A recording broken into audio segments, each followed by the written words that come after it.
ఆయనకి ఎన్నో సంవత్సరాలుగా మండల కమిషన్ రిపోర్టు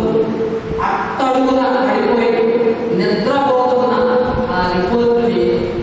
మరి ఎస్సీ కోణంలో పుట్టినటువంటి కన్షీరామ్ గారు ఆ రోజున విపి సింగ్ గవర్నమెంట్లో